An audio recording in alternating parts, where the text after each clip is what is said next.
korupsyon? Nais mo ba ng Pilipinas na walang korupsyon? At dahil ninanais natin ang Pilipinas na walang korupsyon, iboto si ang Pastor Apollo Kibuloy at ang lahat ng pinipilangan senatorial candidates. Talaga na magkaroon ng partner si Apollo Kibuloy sa Kongreso.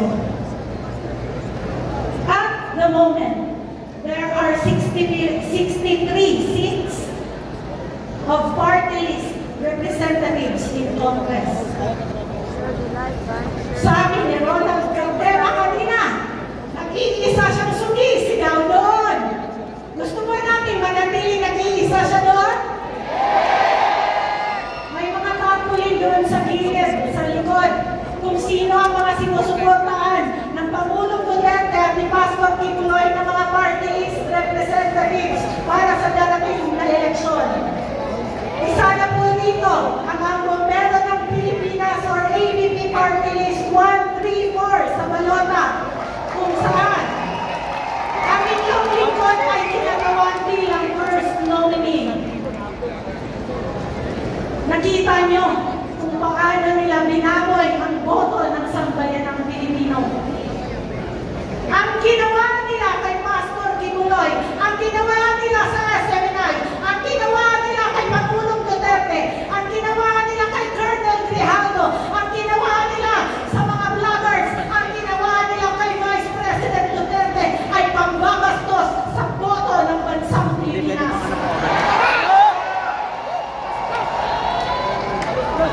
Nandito ang mga kinatawan na kailangan nating tulungan upang mabago ang Kongreso. Ako po ay personal na sumusuporta sa adhikain ni Pastor Apollo Kibuloy. Yung sinasabi niya na maghahain siya ng bill upang i-abolish ang Resolution number 10 kung saan nagbibigay sa mga kongresista at mga senador na pwede silang mag-liquidate ng kanilang expenses by certification.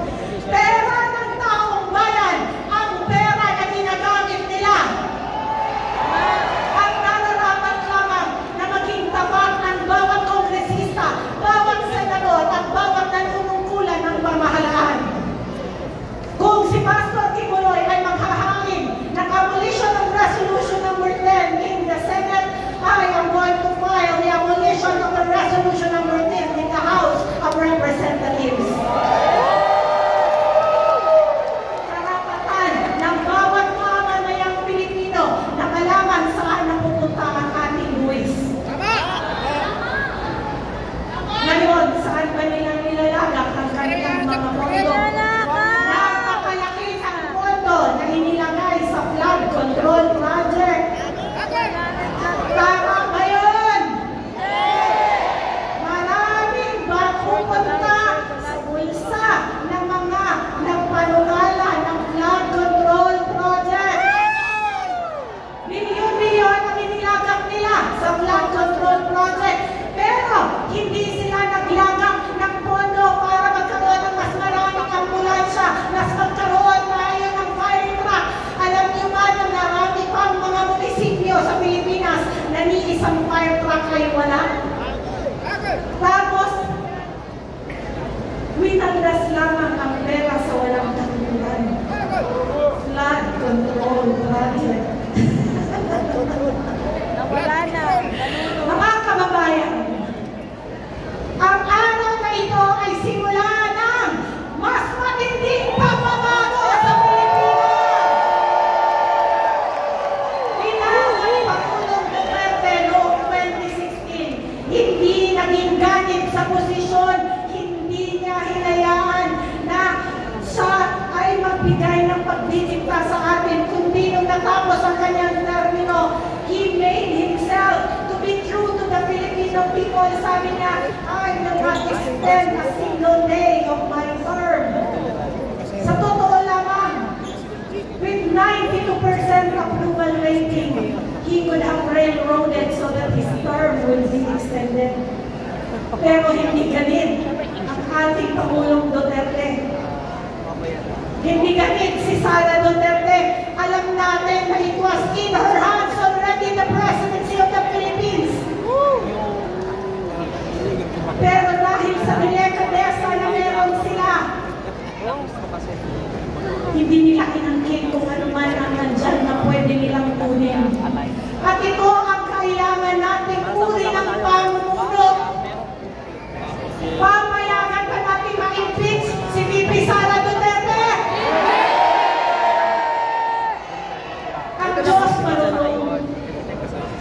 Akala nila na nung nag-file sila ng impeachment court sa impeachment ni Sara Duterte ay mababaraso nila ang lahat upang patasinsigin si VP Sara Duterte. Pero hindi.